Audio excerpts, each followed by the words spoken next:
Começar com o pé direito? Ou começar com o pé esquerdo? Pular as ondas da praia?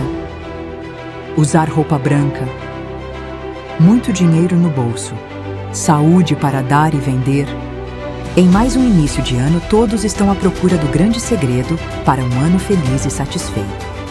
Mas será que superstição garante felicidade? Será que dinheiro, sorte ou rituais garantem uma vida satisfeita? Se existe alguém que entende de vida, de felicidade e de satisfação, é quem criou a própria vida. Por isso, neste início de 2026, queremos convidar você para juntos refletirmos sobre questões cruciais para uma vida feliz e satisfeita. Para viver bem, nova série de mensagens da Recomeçar. E hoje nós vamos encerrar essa série fazendo uma outra pergunta. E essa pergunta, ela precisa nos acompanhar durante a nossa vida. Hoje eu não queria responder diretamente o que nós precisamos para viver bem, mas eu queria te convidar a uma reflexão que é justamente sobre essa pergunta. O que é viver bem para você? Quando a gente fala de viver bem, o que é viver bem para você? E note que essa pergunta ela é muito importante, porque se você perguntar para qualquer pessoa que está aqui nessa noite, ou qualquer pessoa da nossa cidade, se elas desejam viver bem, a resposta é sim, nós queremos viver bem, nós queremos uma vida feliz e satisfeita. Só que cada uma delas, embora tenha a mesma vontade e desejo de viver bem, cada uma delas vai ter uma definição do que é viver bem. Essa semana eu coloquei no Instagram justamente essa pergunta: para você, o que é viver bem? E é interessante que algumas pessoas participaram, né? E uma delas disse: olha, para mim viver bem é viver na dependência do Senhor, pois Ele sabe exatamente do que eu preciso. E outra então disse: viver bem é obedecer ao que Jesus pediu para eu fazer. E ainda outra disse: viver bem é viver com contentamento, é viver satisfeito em Deus. E outra ainda disse: viver bem para mim é estar em um caminho crescente com Jesus. E ainda outra disse: viver bem é ter bons relacionamentos, cuidar do corpo, da mente e do espírito, conseguir ajudar o próximo. Você discorda de algum desses? Nota, embora todos tenham o seu valor, não há uma concordância única. Porque essa definição, e inclusive quando eu fizer uma pergunta dessa lá no Instagram, me ajuda aí, responde, tá bom? Do fundo do seu coração, você não vai ser exposto. E é muito interessante porque se você perguntar para as pessoas mais variadas, talvez o meu Instagram tenha mais um público específico, mas se você perguntar para pessoas diferentes, você vai ouvir justamente respostas diferentes, porque todos nós desejamos viver bem, mas no geral nós vamos discordar muitas vezes sobre o que é viver bem. E por que essa pergunta ela é tão importante? Porque essa pergunta ela tem a ver com a visão que eu tenho sobre viver bem. Ou seja, essa pergunta ela não tem a ver com uma ação, o que eu preciso fazer, mas ela tem a ver com uma definição. Para mim, no meu coração, o que é uma vida feliz e satisfeita? E nota que a minha definição, ela vai me levar a buscar coisas diferentes da sua. Por exemplo, se para a minha vida, no meu coração, viver bem é ter saúde e ter o corpo em forma, eu vou buscar e vai ser prioridade na minha vida cuidar do meu corpo, porque para mim viver bem é ter saúde, então eu vou cuidar da minha saúde acima de todas as coisas, porque para mim viver bem é ter saúde. Mas se eu não considero a questão da saúde um item necessário para viver bem, consequentemente eu não vou cuidar tanto da minha saúde e me preocupar com essas coisas de estar fazendo caminhada, de estar fazendo uma academia, de estar se cuidando. Note, a definição que eu tenho move as minhas ações.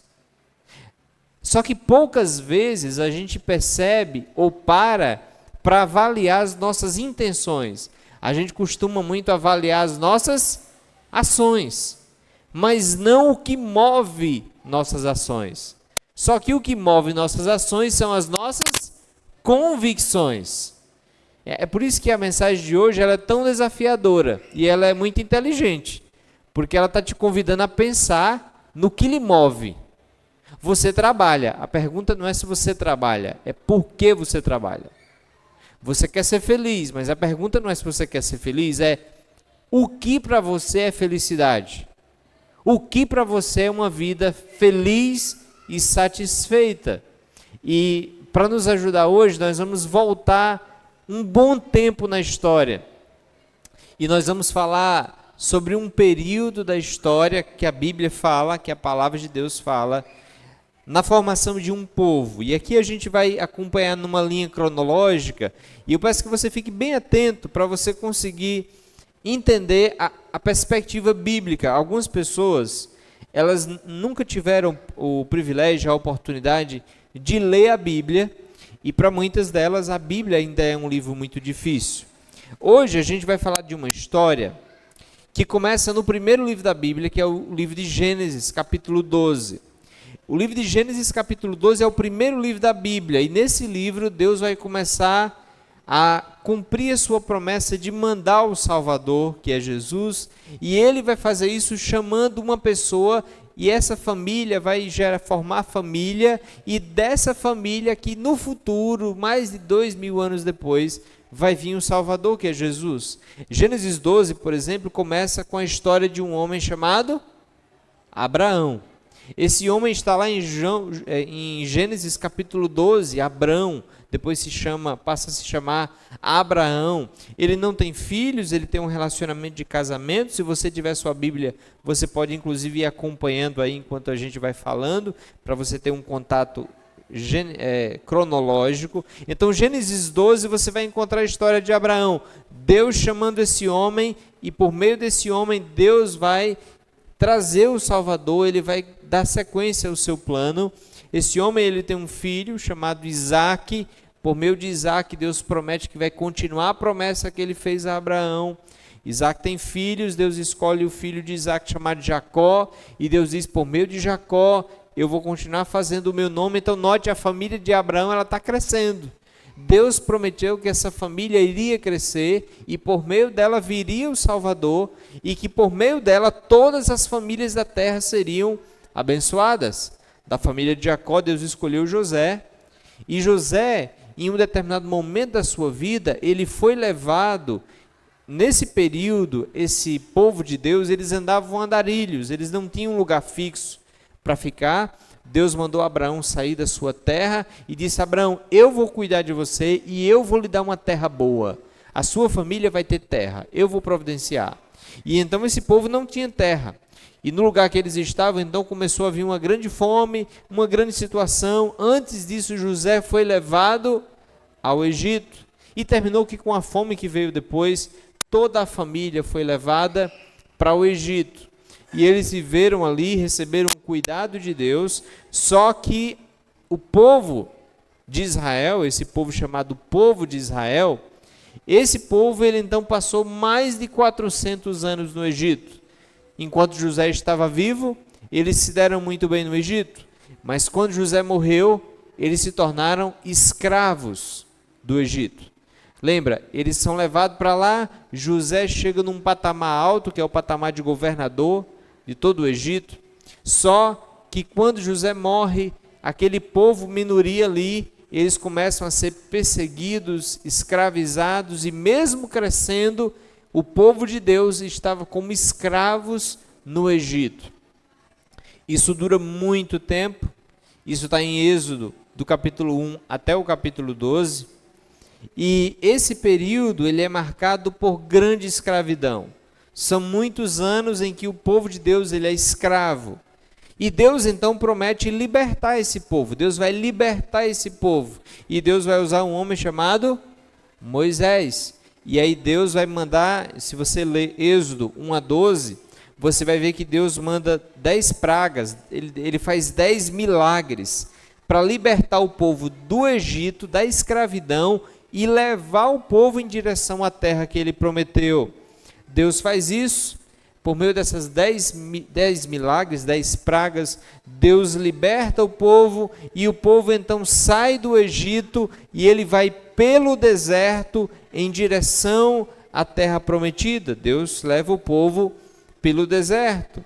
E aqui no deserto, Êxodo 13 até Deuteronômio, é o período que esse povo está caminhando no deserto para chegar na terra prometida. Então, olha aí, visualmente, Deus começou a chamar um homem. Esse homem vai crescendo, ele se torna uma grande nação. Note, em Gênesis 12, Abraão é uma família. Quando eles saem da escravidão do Egito, eles são mais de 600 mil pessoas.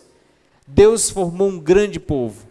E Deus está levando esse povo para uma terra que ele prometeu a Abraão. E ele vai levar esse povo por meio do Egito. Ele vai levar o povo para a terra prometida. Essa expressão, talvez você já tenha ouvido, terra prometida, Canaã, é uma expressão para uma terra boa. Deus ia tirar eles da escravidão, tirar eles da pobreza, tirar eles de uma situação difícil, da escravidão, e levar eles para uma terra boa, que produzia bem. Deus ia levar eles para a terra prometida. Isso acontece lá no 6º livro da Bíblia, que é com Josué. Josué vai entrar com esse povo na terra prometida. O ponto aqui, do nosso texto e da nossa conversa hoje, é justamente esse período. Deus tira o povo da escravidão e logo no início, Deus faz grandes milagres e Deus vai fazer uma aliança com o povo. O que é uma aliança? Os casamentos são marcados por a troca das alianças. E a troca das alianças é aquele momento em que a gente se compromete. Uma aliança é um sinal de compromisso. E Deus fez ali uma aliança com o povo, dizendo: eu serei o seu Deus. E o povo também se comprometeu, dizendo: nós seremos o povo do Senhor. Houve então um estabelecimento de um relacionamento. E olha o que o povo diz em Êxodo 19. O povo diz: faremos tudo o que o Senhor ordenou. Aqui o povo diz: nós vamos obedecer a Deus, nós vamos amar o Senhor, porque o Senhor tem sido bom com a gente, o Senhor tem nos dado milagres, o Senhor tem feito grandes coisas. Então o povo se compromete a amar o Senhor. E aqui acontece que quando eles estão lá no início, Deus manda Moisés subir ao monte, é o Monte Sinai, e Moisés sobe, e ali Deus vai dar os mandamentos, as orientações para guiar a vida do povo. Enquanto isso, o povo fica embaixo no monte, e Moisés sobe, e Moisés fica ali com Deus 40 dias, 40 noites, recebendo de Deus as orientações para trazer para o povo. Aqui a gente tem uma coisa interessante acontecendo, porque note, enquanto Moisés está recebendo as orientações de Deus, note que isso aqui é muito importante, enquanto Moisés está recebendo as orientações de Deus, esse povo está embaixo, aguardando. Agora eu queria que você abrisse a sua Bíblia nesse texto para você ver o que acontece. Êxodo capítulo 32. E eu vou ler aqui, caso você não tenha Bíblia ou não consiga abrir no celular, eu vou ler esse texto. Êxodo capítulo 32. Nós vamos ler primeiro o capítulo 31, versículo 18.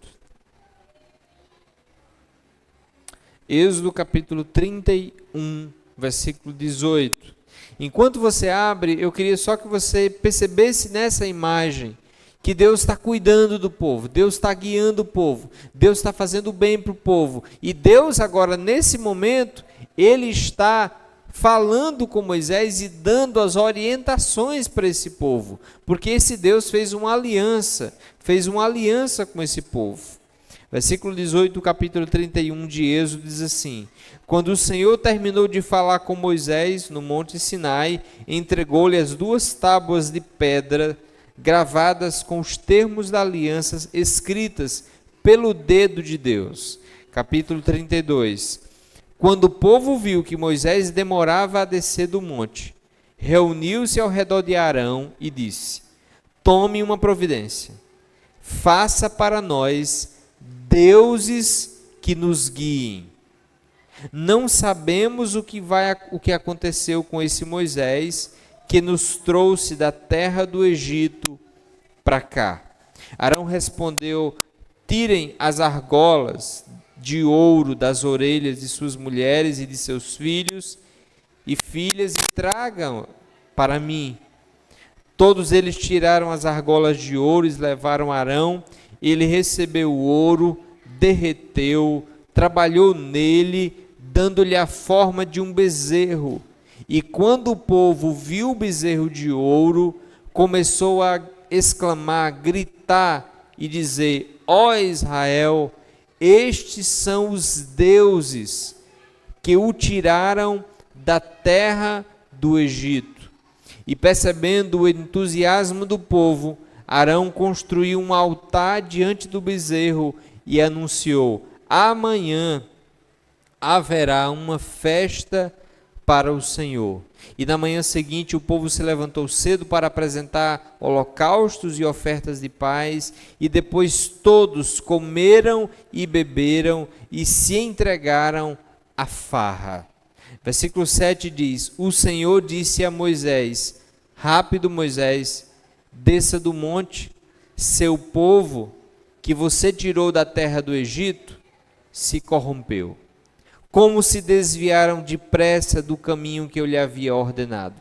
Derreteram ouro e fizeram um bezerro, curvaram-se diante dele e lhe ofereceram sacrifícios, e dizem: ó Israel, estes são os deuses que o tiraram da terra do Egito. Aqui eu queria que você percebesse algo muito importante que acontece. Deus, de maneira milagrosa, Deus tira o povo da terra do Egito, e Deus livra o povo, levando esse povo com muitos milagres para uma terra boa. E Deus está nesse momento cuidando do povo, preparando os mandamentos para orientar a vida desse povo.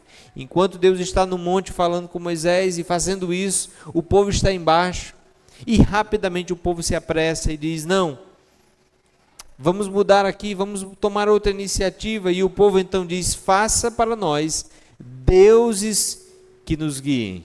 O que acontece é que Moisés desce o monte, Deus julga aquelas pessoas, Deus julga aquelas pessoas, aquele povo, e aqui algo muito importante acontece. Eu queria que você observasse o que Deus diz sobre isso que aconteceu. Olha o que Deus diz: ponha-se a caminho. Lembre-se, Deus está nesse momento levando o povo para a terra prometida. E Deus está dizendo aqui: Moisés, diga para esse pessoal, para todo esse povo, se colocar para caminhar. Eles estão no deserto. Digam a eles que caminhem em direção à terra prometida. Diga a eles que caminhem, que de fato caminhem e se ponham em direção à terra prometida. Diga ao povo que ponha-se a caminho. Olha a outra promessa de Deus: darei a terra a vocês. Note aqui uma coisa: o povo construiu um bezerro de ouro e disse: esse aqui foi que nos tirou da terra do Egito. Parece uma coisa de louco, né? Esse foi o Deus que nos tirou da terra do Egito. Mas Deus, mesmo em face disso, Deus está dizendo: diga o povo que pode caminhar no deserto, pode seguir, pode ir para a terra prometida que eu prometi, pode ir, e eu vou dar a terra a vocês.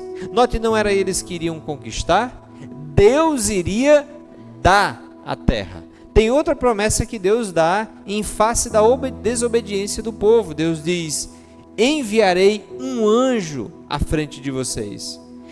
Olha a promessa de Deus. Deus está dizendo: Moisés, chama o povo, caminha em direção à terra prometida, porque pode caminhar, eu darei a terra para vocês, ela vai ser de vocês. Eu não prometi lá para Abraão dar a terra boa, eu vou dar a terra para vocês, e eu vou mandar um anjo, e um anjo só vai conceder a vocês toda a terra. Se você ler o texto de Êxodo 33, você vai ver que Deus diz assim: eu vou expulsar todos aqueles que precisam ser expulsos para que vocês tenham a terra prometida. Eu vou fazer isso. Eu vou garantir que vocês vão ter essa terra que vocês tanto desejam. Deixa eu lhe fazer uma pergunta. Isso aqui é bênção ou não é? Isso aqui é graça ou não é? O povo pecou, abandonou o Senhor, construiu um bezerro de ouro e disse: esse bezerro de ouro aqui, feito com os brincos, com as alianças, com o material que eles tinham de ouro, foi esse ouro aqui que libertou vocês com aqueles milagres. E mesmo em face de uma rebeldia tão grande, Deus diz: Moisés, diga ao povo que caminhe em direção à terra, eu vou dar a terra para vocês, e mais, eu vou mandar um anjo. E esse anjo vai abrir todas as portas, tudo vai se realizar na vida de vocês. Mas tem uma parte que Deus conclui e que Deus também garante. Olha o que Deus diz: mas eu não irei com vocês. Vão, vocês podem ir, mas eu não irei com vocês. Para mim esse é um dos textos mais marcantes da Bíblia, porque Deus garante tudo, menos Ele.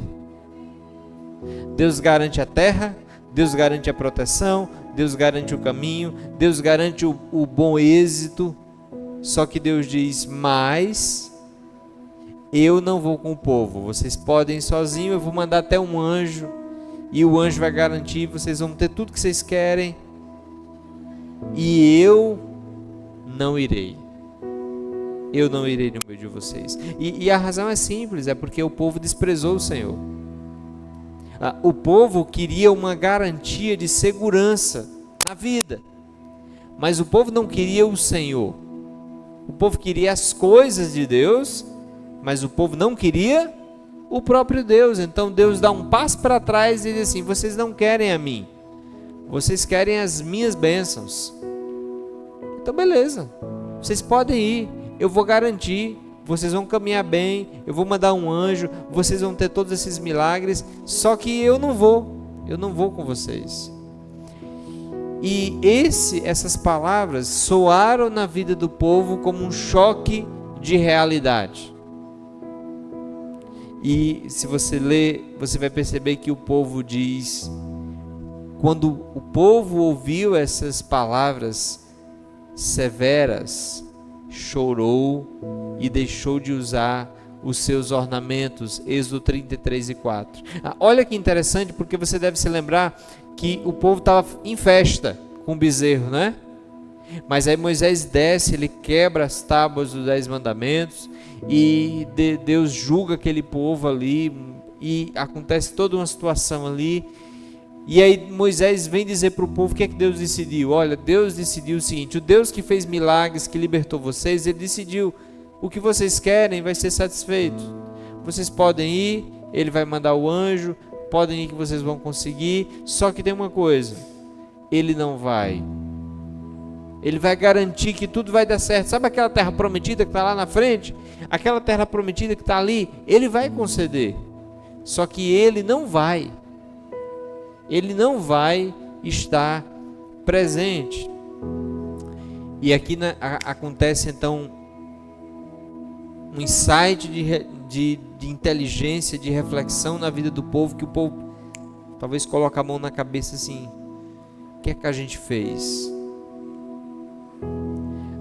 Aqui talvez seja aquele momento que o povo parou e disse assim: o que é mais importante? O que realmente tem valor? O que realmente importa? O que realmente tem valor na vida?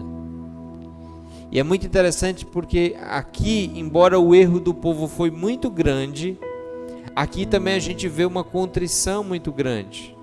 O povo errou feio, mas quando Deus diz que não vai com eles, o povo dá um passo atrás e uma coisa bem legal acontece, que é o seguinte: olha o que Moisés diz para Deus, representando o povo. Então, olha o que diz o texto, Êxodo 33:15. Então Moisés disse ao Senhor: Senhor, se não nos acompanhares pessoalmente, não nos faça sair deste lugar. É muito interessante porque Deus insiste com o povo: não, eu não irei. E aí Moisés é enfático, representando o povo, dizendo: Senhor, se o Senhor não vai conosco, nós não queremos ir. Não nos faça sair desse lugar se a tua presença não for conosco. Mesmo que o Senhor garanta os bens, a propriedade, a terra prometida, mesmo que o Senhor garanta um anjo, se o Senhor não for conosco, não nos faça sair deste lugar. Aqui parece que o povo é comovido por um arrependimento, um entendimento que gera transformação. Qual é a resposta do Senhor? O que é que o Senhor diz? Êxodo vai dizer o seguinte, que Deus diz: então eu acompanharei vocês pessoalmente e lhe darei descanso. Essa terra prometida, ela é chamada de lugar de descanso. No Novo Testamento, essa terra vai ser chamada de descanso, e ela vai dizer: olha, aquela terra que Deus prometeu descanso, na verdade é uma terra que ainda está por vir, em que um dia Deus vai nos dar descanso. O povo entrou na terra depois de um tempo, mas ainda não chegamos no descanso. O descanso ainda está por vir. Mas sabe o que é mais importante e legal nesse texto? É que se você notar nas palavras de Deus, Deus está dizendo: eu acompanharei você e eu darei descanso. Enquanto o descanso não vem, o povo ia desfrutar da presença. Porque o povo entendeu, mesmo que tarde, mas o povo entendeu que a presença, ela é muito mais importante do que o próprio descanso. A presença é muito mais importante do que a própria bênção. A presença é muito mais importante do que os presentes. O povo entendeu isso, mas eles entenderam com muita dificuldade. E esse texto, então, ele vai marcar o início de uma grande construção, que também a mensagem de hoje, se você nunca leu o Antigo Testamento, você deve estar com alguma dificuldade de entender, mas talvez você já deve ter ouvido falar em algo chamado tabernáculo ou templo. Templo foi depois, né? A reforma do tabernáculo foi o templo, a ampliação, mas o tabernáculo era essa tenda. Lembra, nesse período, esse povo, que não é o mesmo povo especificamente de hoje, a gente tem visto Israel hoje em um bocado de questões. Nessa época Deus estava trabalhando com o povo de Israel. Hoje o povo de Deus não é Israel, hoje o povo de Deus é qualquer pessoa que crê em Jesus, é povo de Deus. A nação de Israel, como a gente vê hoje, não é a mesma coisa desse período. Mas note que essa tenda, ela está em que parte do arraial, do acampamento? No centro. E depois desse evento, Deus então orienta para que seja construído esse lugar. Esse lugar chama tabernáculo. E sabe o que é o tabernáculo? A representação da presença de Deus no meio do povo. Deus mandou construir esse lugar no meio para dizer assim: eu vou estar no meio de vocês. A minha presença vai estar em vocês.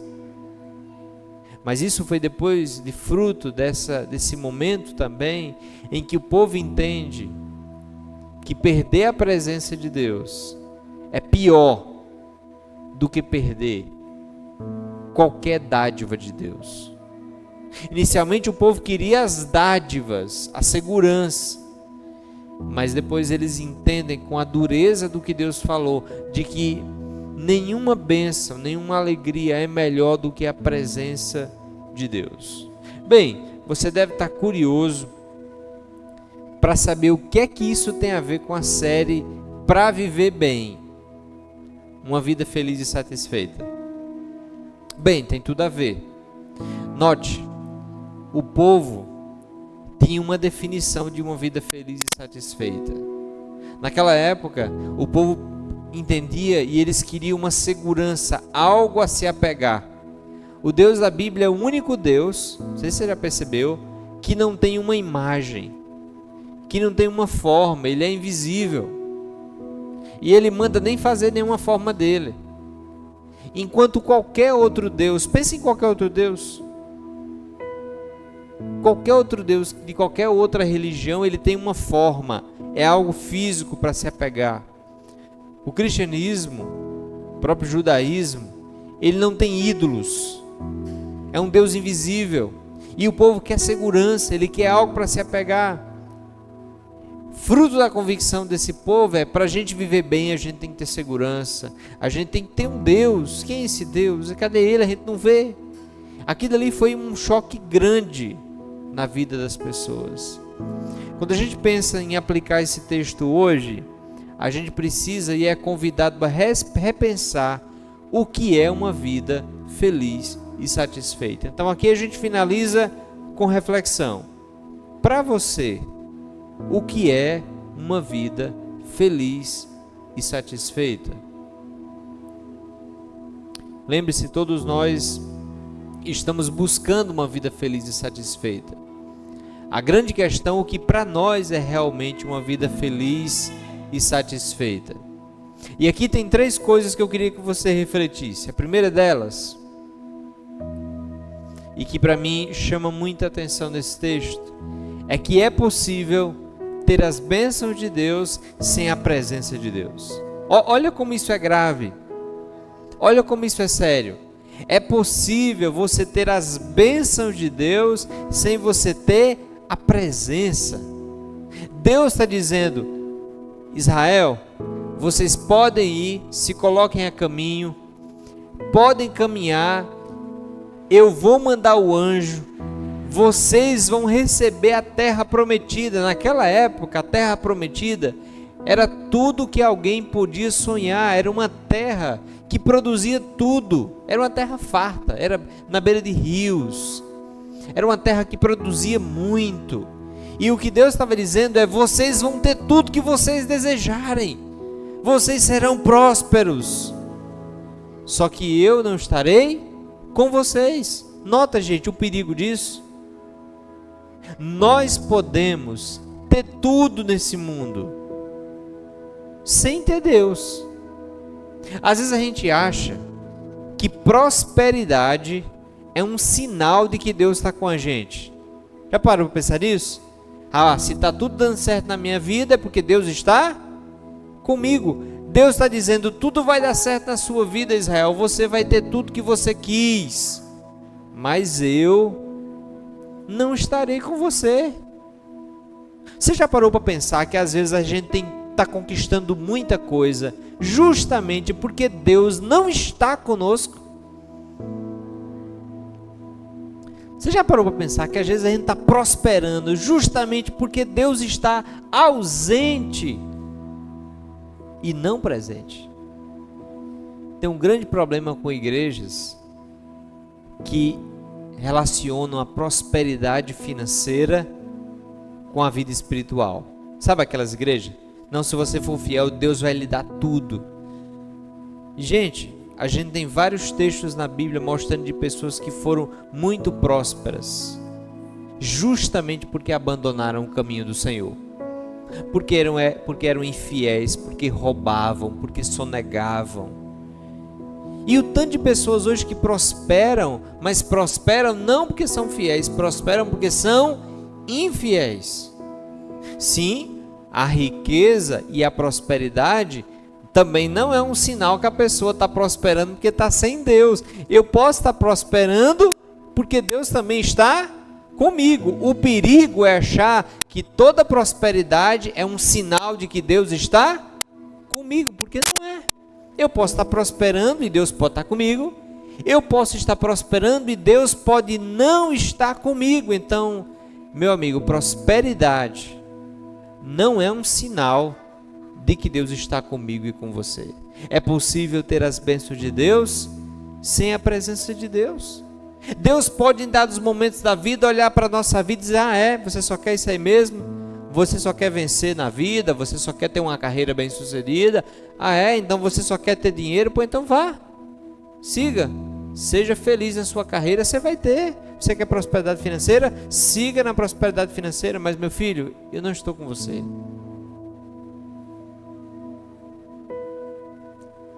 É o pior abandono de Deus. É quando Deus nos entrega a prosperidade e ele nos abandona a presença. Então, muito cuidado, porque se você acha que prosperidade financeira, crescer na vida, tudo caminhar certo, é sinal de que Deus está com você, você corre um grande risco de julgar errado a sua vida com Deus. Grande risco. Porque o contrário também é verdade. A gente está passando por tanta prova, às vezes a gente está passando por tanta luta, a gente diz assim, meu Deus, o que é que eu fiz para merecer isso? Eu estou passando por tanta luta. Às vezes você está passando por tanta luta porque você está sendo fiel. E às vezes você está passando por tanta luta porque você está sendo infiel. Não é um 2 mais 2. Prosperidade e lutas fazem parte da vida do povo de Deus. Isso não é um sinal definidor. Tem coisa mais profunda para a gente fazer essa avaliação. Mas olha o perigo. É possível ter as bênçãos de Deus sem a presença de Deus. Cuidado. O povo naquela época queria segurança, mas na verdade todos nós buscamos segurança na vida. E se a gente não cuidar, a gente se pega correndo atrás de outros tipos de segurança no lugar da pessoa de Deus, no lugar daquilo que só Deus deveria ocupar. Uma outra verdade das 3 que a gente vai ver é que idolatria é buscar em algo criado aquilo que somente Deus pode dar. É transformar coisas boas em coisas supremas. Às vezes a gente não entende muito o que é idolatria. Vamos pegar essa primeira parte? Preste bem atenção. Na Bíblia, idolatria não é apenas adorar imagens. É colocar qualquer coisa num lugar que só pertence a Deus. Então, idolatria é buscar algo em algo criado, aquilo que somente Deus pode dar. Então, nota que se você define que alegria, viver bem, é ter sucesso na carreira, será que o sucesso na carreira não é um ídolo?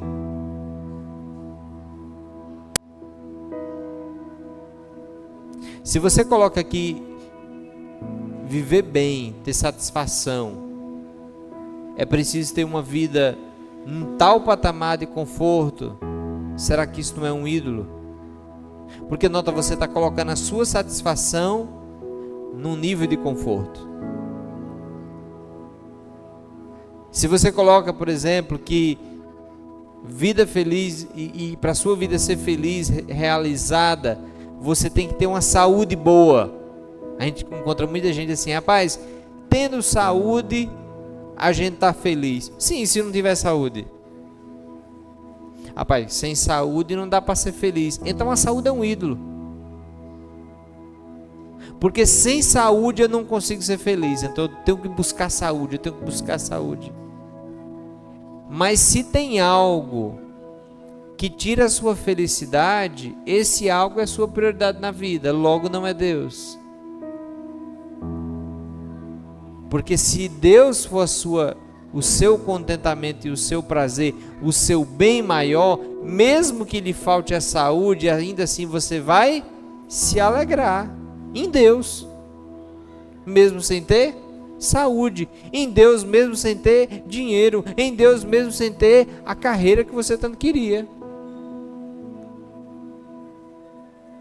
Ídolos frustram. Ídolos prometem e nunca dão o que prometem. É por isso que é muito perigoso a gente correr atrás de colocar qualquer coisa criada no lugar que somente Deus pode suprir e nos dar. Mas olha a segunda parte. A segunda parte diz que idolatria é transformar coisas boas em coisas supremas. Porque ídolos nem sempre são coisas ruins. Não é uma imagem. Ídolos normalmente são coisas boas. Ídolos têm a ver muitas vezes com algo bom, mas que está no lugar errado. Certa pessoa diz que idolatria é quando algo se torna tão importante para mim que eu começo a organizar a minha vida em torno disso. Isso é tão importante para mim que eu começo a organizar a minha vida em torno disso. Então nota, trabalho pode ser um ídolo, família pode ser um ídolo, os filhos podem ser um ídolo, porque eles são coisas boas, mas eu posso colocar eles num lugar que está acima do lugar de Deus. Idolatria. Idolatria acontece quando algo ocupa o nosso coração, um lugar que só pertence a Deus. E aí coisas boas se tornam coisas supremas. Olha essa frase de Timothy Keller, que ele diz que um ídolo é qualquer coisa mais importante para você do que Deus. Qualquer coisa que capture seu coração e controle sua vida. E isso é muito interessante, gente, isso para nós é um grande desafio. Porque acredite, nós vivemos numa cultura altamente idólatra. O que é que um ídolo faz? Ele controla. O que é que um Deus faz? Ele controla. Quando a gente fala, pessoal, essa pessoa está entregando, eu entreguei minha vida a Jesus, Ele é o meu Deus. O que é que eu estou querendo dizer? É que agora eu vou fazer tudo que meu Deus manda, tudo que Jesus manda. Então eu me torno súdito, servo, escravo de Jesus. Qual a diferença? É que quando eu me torno servo de Deus, quando eu me torno servo de Jesus, tudo que Jesus manda é para o meu bem. Então eu posso descansar e posso tentar obedecer tudo que Jesus pede, porque tudo que Jesus pede é para o meu bem. Ele é o único Deus verdadeiro e amoroso. Mas qualquer outro Deus, ele vai exigir de mim obediência, só que não é para o meu bem. Você quer um exemplo de um ídolo que nós estamos guerreando o tempo inteiro e você nem percebe? O trabalho. Eu converso com tanta gente e as pessoas assim, não tenho tempo para descansar. Eu tenho que trabalhar. Não tenho tempo para ir para o pequeno grupo. Talvez eu consiga de vez em quando, porque tem trabalho. Não tenho tempo para brincar com os meus filhos, porque eu tenho que trabalhar. Ei, você está servindo um ídolo, meu amigo. Seu trabalho é uma coisa boa, mas ele se tornou um ídolo na sua vida. Ele é o seu Deus, ele lhe governa. Você não governa mais o trabalho, nem Jesus governa mais o seu trabalho. É o trabalho que lhe governa, é ele que define como você vai viver. E nota, quando você coloca um ídolo para governar a sua vida, ele promete, mas ele não dá. O ídolo está roubando o tempo com seu filho, o ídolo está roubando a sua saúde, o ídolo está roubando o seu tempo precioso nessa terra. Ídolos prometem, mas nunca dão. E ídolos não são coisas terríveis, aquelas coisas monstruosas, imagens. Não, ídolos são coisas boas que estão no lugar errado, trabalho é um deles. E se a gente não se atentar, se a gente não refletir, gente, a gente vai estar servindo a um ídolo e não sendo livre para deixar Jesus guiar a nossa vida. Só Jesus liberta. É por isso que a vida cristã é um convite para romper com a cultura do mundo, porque sem perceber, a gente está no meio de uma cultura talvez mais idólatra do que na época bíblica que tinha imagens. A gente está numa época que está cheio de ídolos. Cadê o meu? Olha aqui, olha ele. Cheio de ídolos, olha o bichinho aqui. Entendeu? Nos governam. E a gente tem que tomar uma postura e dizer: ei, você não vai governar minha vida.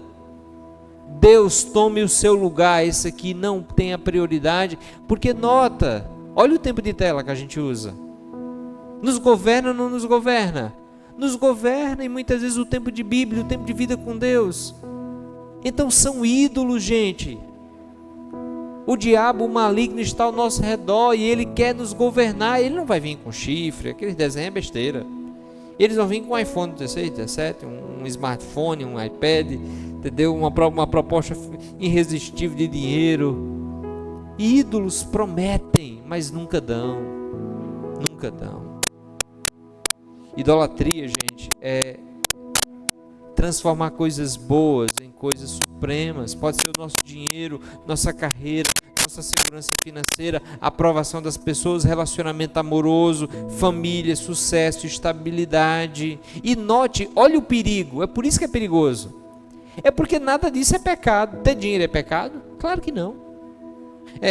Ter um relacionamento amoroso é pecado? Claro que não. Estabilidade é pecado? Não.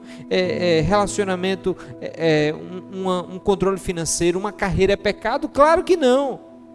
Qual o grande problema? Quando essas coisas, elas tomam um lugar errado e elas, ao invés de ser governadas por nós e principalmente por Jesus, elas que nos governam e que dizem como nós temos que viver.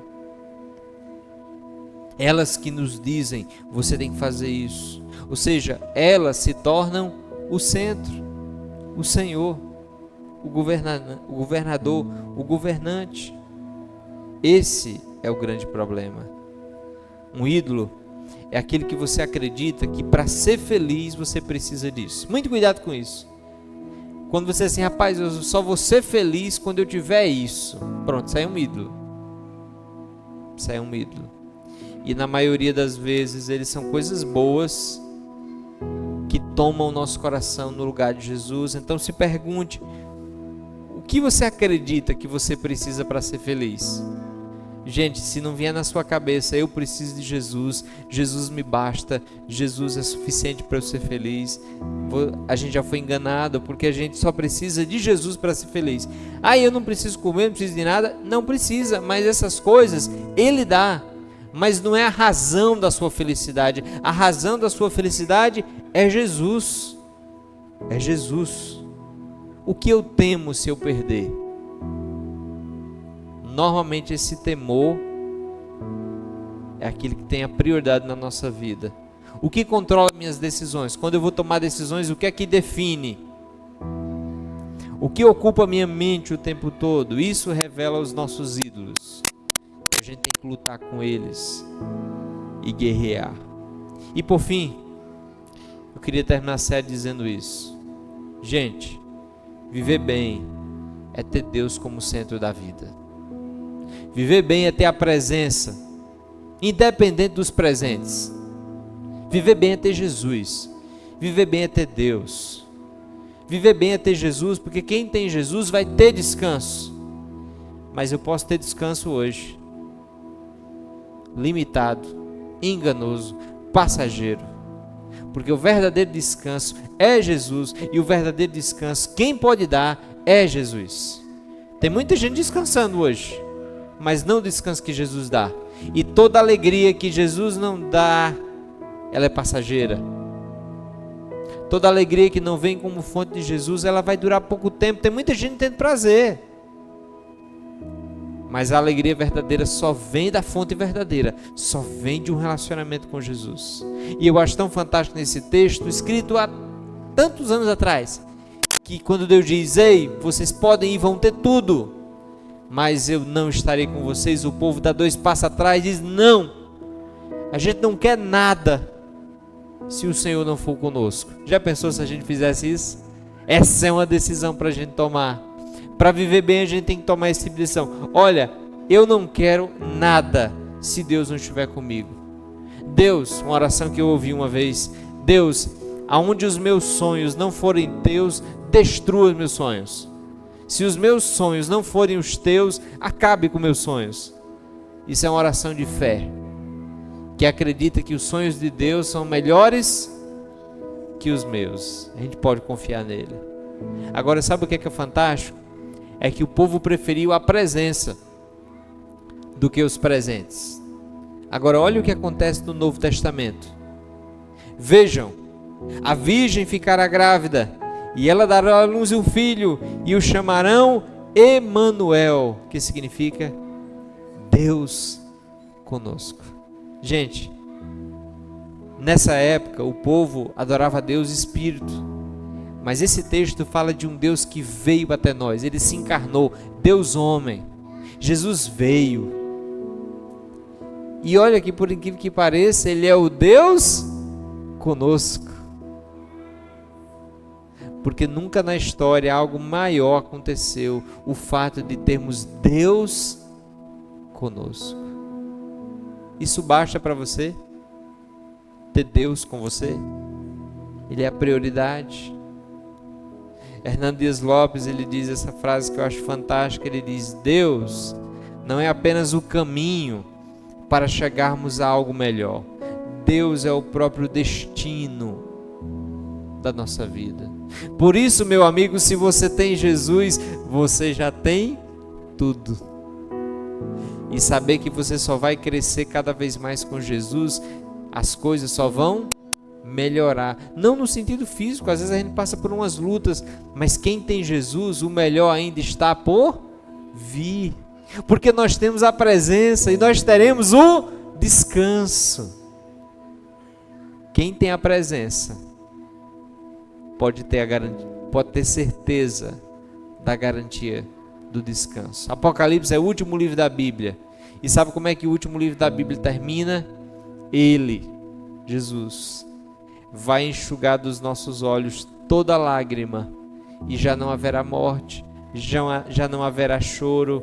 Um dia Ele vai nos fazer entrar naquela terra prometida, mas até lá Ele nos dá algo que é fundamental para a nossa vida ser satisfeita. Ele nos dá Ele mesmo. A Bíblia diz em João 3,16 que Deus amou o mundo de tal maneira que Ele deu o seu Filho. O melhor de Deus é o próprio Deus, não são as bênçãos. O melhor de Deus é o próprio Deus. Viver bem é ter Deus como centro da vida. Por isso, para você refletir e praticar, cuidado para que no caminho à terra prometida você não perca o melhor. Cuidado para que nesse caminho em direção a lá você não se encante com tanta coisa e perca a perspectiva do melhor, que o melhor é a presença. Eu acho tão interessante que essa luta não é só nossa. Jesus foi tentado, e quando o diabo vem tentar Jesus, o que é que ele diz? Olha, se me prostrar e adorar aqui, eu vou lhe dar todos os reinos deste mundo. Jesus não se encheu os olhos. Não, eu prefiro a presença de Deus. Eu prefiro o relacionamento com o Pai. Eu não vou me perder. Gente, a gente se perde com muita facilidade. O povo de Israel não é diferente de nós. A gente se perde porque a gente acha muitas vezes que está dando certo é porque está certo. Porque se a minha vida está dando certo é porque Deus está comigo. Ixi, cuidado, para que no caminho para a terra prometida você se distancie. E aí a gente encontra pessoas dizendo: não, eu não tenho condições de fazer parte da comunidade de Jesus, eu não tenho condições de crescer na minha vida espiritual, eu não tenho condições de ter tempo para ler a minha Bíblia, eu não tenho tempo agora para fazer parte de uma comunidade de Jesus. É porque você já se encantou com os presentes e você está desprezando a presença. Coisas que os discípulos de Jesus morreram por elas, nós hoje desprezamos. E muito cuidado, queridos, porque quando Deus está no controle e no centro, Ele transforma e nos chama a mudanças. Às vezes a gente diz assim: não, qual é a prioridade da minha vida? Todo mundo vai dizer: a minha prioridade é Deus. Não, Deus é a minha prioridade. Aí a gente até diz, né? Não, é Deus, aí depois trabalho, não, aí família, não, primeiro família. Deus, família, trabalho, igreja, essa é a lista. A gente gosta de se enganar. Só tem uma prioridade, que é Deus. E se Deus for a sua prioridade, Ele vai lhe ajudar a ter tempo com a sua família, a ter tempo de qualidade com a sua igreja, a ter tempo de qualidade no seu trabalho, para você ser um bom funcionário, um bom patrão. Deus é o centro. E todo o resto está aqui. E Ele vai nos ajudar a lidar bem com a família, lidar bem com a igreja, lidar bem com a minha Bíblia, lidar bem com tudo na minha vida, porque Ele é a minha prioridade. E quando Ele é a prioridade, Ele transforma a minha vida. Às vezes a gente se veste de uma capa espiritual assim, não, Deus é a minha prioridade, mas isso não afeta a minha vida, como eu me importo com a igreja, como eu me importo com Deus, como eu me importo com a Bíblia, como eu me importo com o meu próximo, como eu me importo no trabalho. Aí eu digo, não, primeiro é Deus, depois é família, depois é trabalho, mas no trabalho eu sou uma lástima. Eu chego atrasado, saio cedo, sou desonesto. Não, mas Deus é a prioridade. Não é, isso é religiosidade, isso é discurso.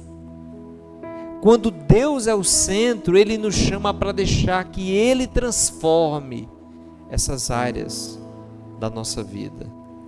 E o grande encorajamento, gente, é que um relacionamento profundo com Deus, por meio de Jesus Cristo, alegra, supre e satisfaz. De maneira simples, busque mais a presença do que os presentes. Na minha experiência, quando a gente busca a presença, os presentes vêm. Mas quando a gente busca os presentes, muitas vezes a gente perde a presença.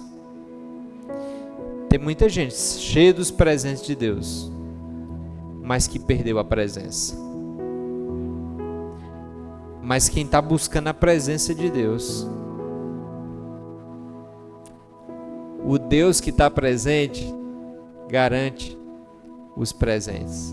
Salmo belíssimo, Salmo 127. Se o Senhor não edificar a casa, em vão trabalham os que a edificam. Se o Senhor não guardar a cidade, em vão vigia a sentinela. Agora mude o texto. Se o Senhor não edificar a casa, vamos mudar. Se o Senhor edificar a casa, o nosso trabalho vai prosperar. Se o Senhor guardar a nossa vida, a gente pode descansar, a gente está nas mãos dEle. Deus quer que a gente coloque a vida na ordem certa. De maneira bem simples, gente. Temos tudo para já ter hoje uma vida feliz e satisfeita. Porque o melhor de Deus já veio e Ele se chama Jesus.